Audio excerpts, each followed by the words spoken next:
Welcome back, everybody. Today I'm going to be making dulce de leche. This is basically cooking sweetened condensed milk until it is a caramel toffee-like sauce.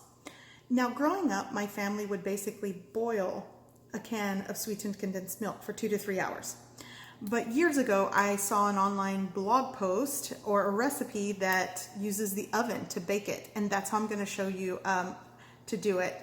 Recently, I had someone reach out to me on Instagram, thank you, Instagram follower, who asked for a recipe for dulce de leche, and I realized I never filmed one. So here we go. I'm going to show you how easy it is to make, and you don't have to boil it in a can.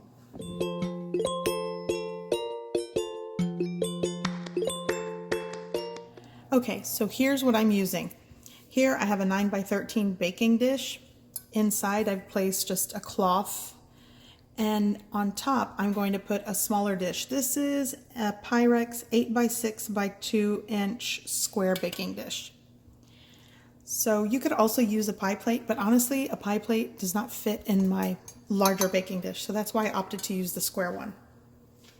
So now you're just going to pour the entire contents of a 14-ounce, 397 grams of sweetened condensed milk right into the smaller baking dish.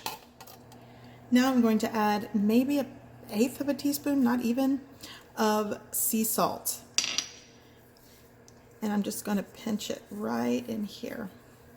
This is just going to help balance out the sweetness of the condensed milk. You don't really have to go crazy and stir it, just kind of, because it'll eventually dissolve and mix in there. Okay, so now I'm going to cover it tightly with aluminum foil. Now I'm going to, pour in boiling hot water halfway up the smaller baking dish. That looks about right. So now this is going to go into a preheated oven of 425 degrees Fahrenheit. And I'm going to be baking this in a water bath for somewhere between an hour and 30 minutes to 2 hours. Okay. So it has been close to 2 hours. I do want to say the cook time will vary depending on how hot your oven gets at certain temperatures, but I want to show you. This is what you end up with.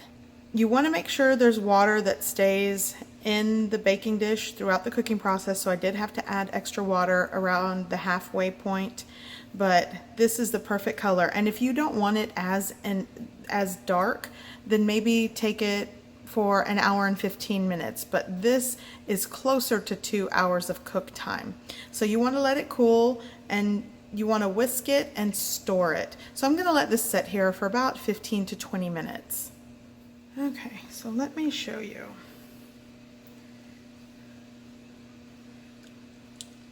Look how perfect this is.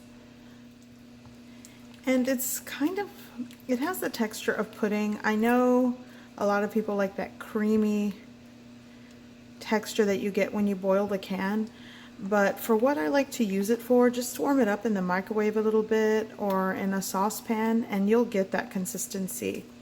But this definitely does take some time off of boiling it in a can, and it's in the oven.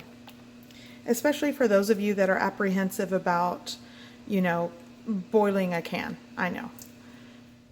So I've transferred it to my glass bowl, and as it cools, it'll probably get a little lumpier. But for the most part, this is spot on. And it's just another easy method to make dulce de leche at home. Look at that. So I hope you give this recipe a try. I hope you like it, and thanks for watching.